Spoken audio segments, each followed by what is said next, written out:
I analyzed the Lumarank mid-year 2023 top 50 rankings as a proud investor in their parent company. Then I picked 50 more legendary Smash players from Smash 64 to Ultimate. And these players I didn't even try to pick prodigies, just whoever came to the top of my head. Even for you Smash 64 folk, I got you, even though you're probably too old to even find this on YouTube. Obviously I'm kidding, but that's a good point. Can an old dog really not learn new tricks? Can old people really not adapt? And if you're not a teenager, is there any hope for you in competitive gaming right now?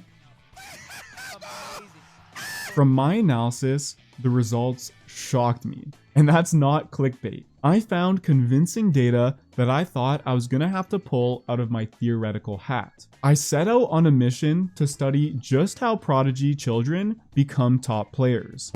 But before I reveal my findings, let's debunk a couple of myths on prodigies first.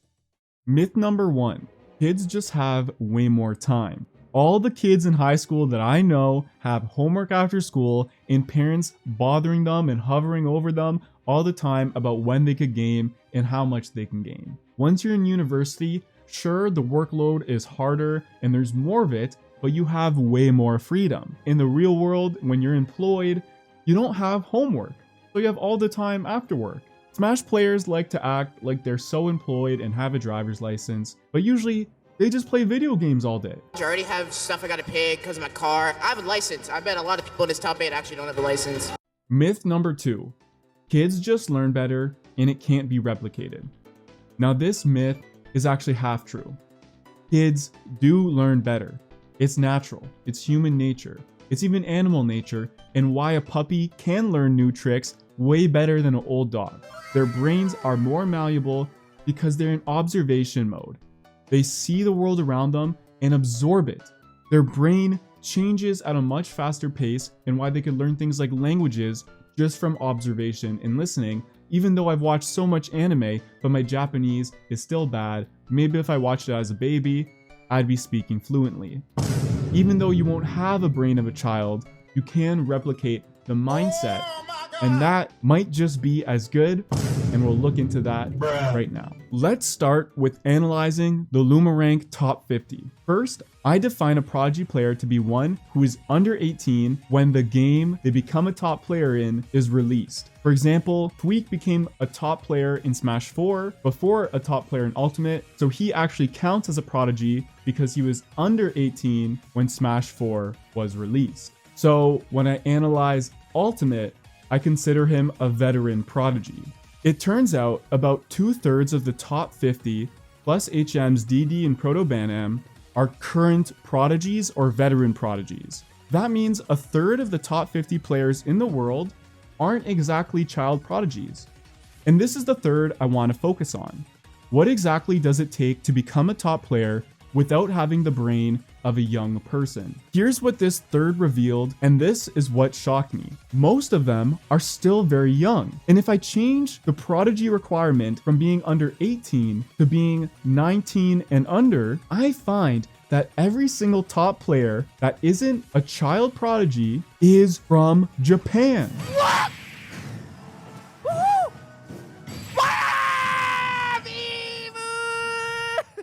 This made complete sense to me because if you know me, I've always said the two greatest predictors of one becoming a top player is first their age and second their mindset.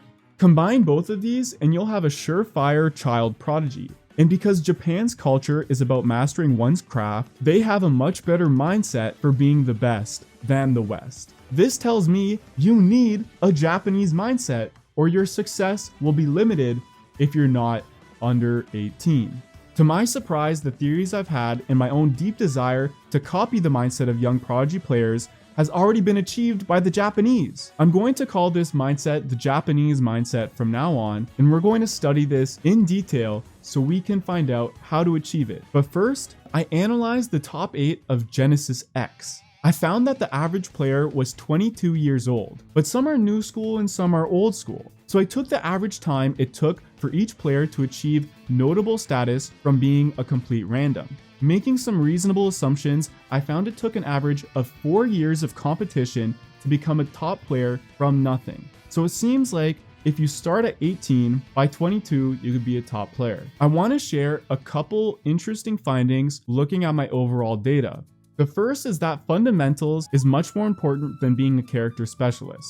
You don't have to look far to see that true prodigies can get results with many characters. Akola has notable wins with Donkey Kong, Spargo with Corrin, Mia with Me Sword Fighter, Bloom Forever with Me Brawler, Dee with Mr. Game & Watch, Zach Ray with Pit, and so many more. To list them all would be unbearable. The astonishing thing with these players and their picks is that these secondaries get picked up very quickly and get top level results soon after. The proof is in the pudding. Fundamentals is much more important than being a character specialist. Although character specialists are sprinkled out throughout my data, it's clear that fundamentals is more important. Not saying mastering your character to the highest degree isn't important though. Then the next thing are rivals. From my studies, it's clear that rivals motivate someone to adapt all the way to becoming a world-class player more than anything in the world.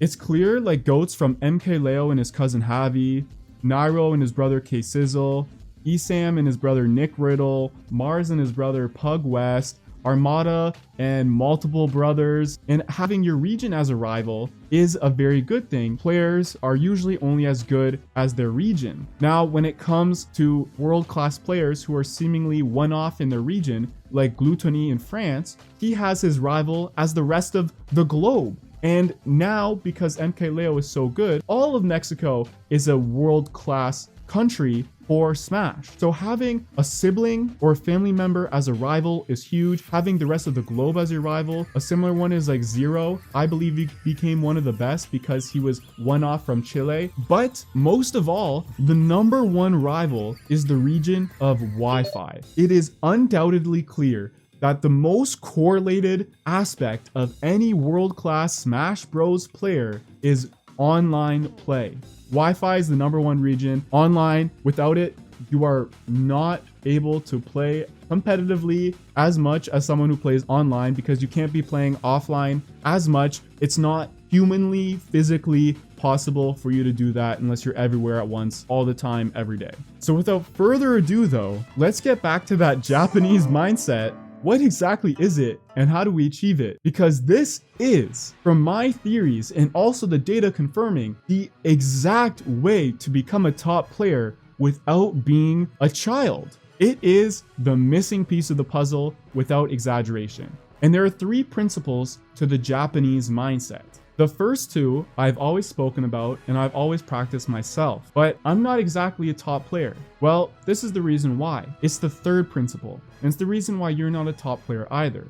And I'm so happy I finally found it. So let's go over the first 2 and then we'll get to the last one. The first principle of the Japanese mindset and the mindset of prodigies, which happen naturally in prodigies and happen naturally in the Japanese because their culture ingrains it into them, well, is that you must try to win. This sounds ridiculous because everyone is trying to win, right? I mean, right?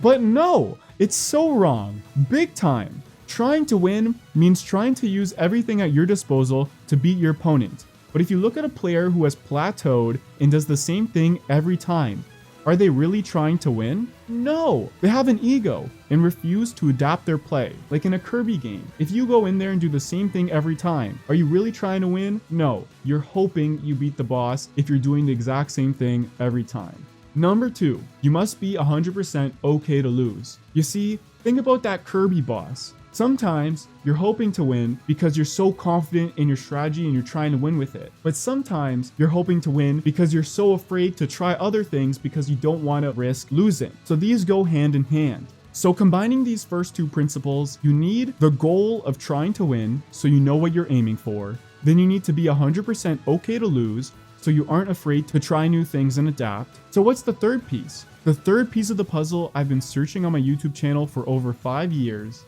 is there is no hurry.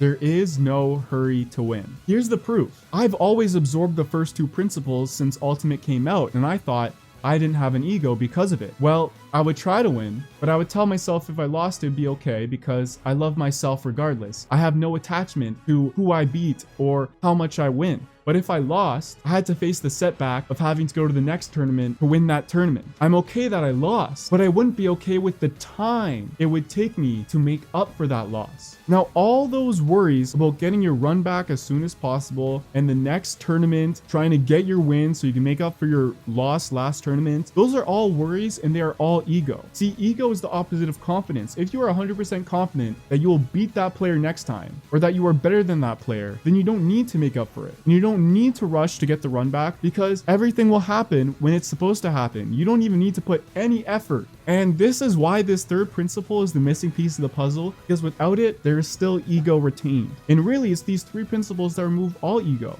And I couldn't believe when I found my data on the Japanese players, because it's clear to me that Japanese can become pros in adulthood because of their culture is ingrained for mastery over the long haul. Children desire mastery. They don't know when they go to a tournament who they're supposed to be beating, how far they're supposed to make it. They don't really even have the concept of the fame or money they could get from being the best. And they don't even know how far away they are. They have no concept of any of these things. They just try to master the game. And guess what? That's the exact same thing Japanese do. Their tournaments don't even give out money or prizes. If you're looking to study a prodigy, look no further than DD. Super young, clearly has fun with the game, in-game and out of game, with some taunting, some stall tactics, and he's clearly not afraid to lose, and he clearly tries to win when he wants to, and most of all, he's in no hurry to do that. He's also a real grinder and was first discovered on Elite Smash playing randoms and ran into Samsora, and Samsora actually messaged him. That's some prodigy confidence that things will come to you. And he was godlike, never having been known or grinded with other top players. Even now that DD's a top player, he still grinds with people way worse than him. He's just a grinder. So look no further than DD if you want to understand what a prodigy really is and how to imitate that mindset. Never to win. Wait, he's never missed top 8 at a major? Are you serious? Yeah. He H-boxed ultimate? I think I fought a 14-year-old DD in the start of the pandemic when I was like, you know, starting to stream the game and it was taking off. And I just got bodied, like so bodied. And he started taunting me midstream and I'm just like, who the hell is this kid? And I just realized I was out of my league. That was a top player. I was out of my league, dude. I was like, holy shit, this kid's a monster. Isn't that how he got his name when he like played Samsora with like his Inkling and Dinosaur, right? Because didn't he like body Samsora? Yeah, there was. He beat a bunch of top players during pandemic. That's where he got his start. He played and no with like multiple characters too. This was before Steve. And I don't think we even talked about it. It was. Hey man, it's midnight, bro. You know. Yeah. Sometimes. Oh my god. Oh. Okay, H-Box, I'm gonna just keep it a buck. Yeah, wait, Didi? I'm gonna just keep it a buck. H-Box, I'm DQing. Wait, What? Whoa, wait, Didi, why? Wait. Sonics on the other side of that bracket, they got it. They got it tonight, dude. I want to go to bed. Bro! Bruh. Go. Nah, Didi's the GOAT. He beat my dude. That's The conclusion of this video is try to win, be okay to lose, and have no hurry to win. DK Bill out.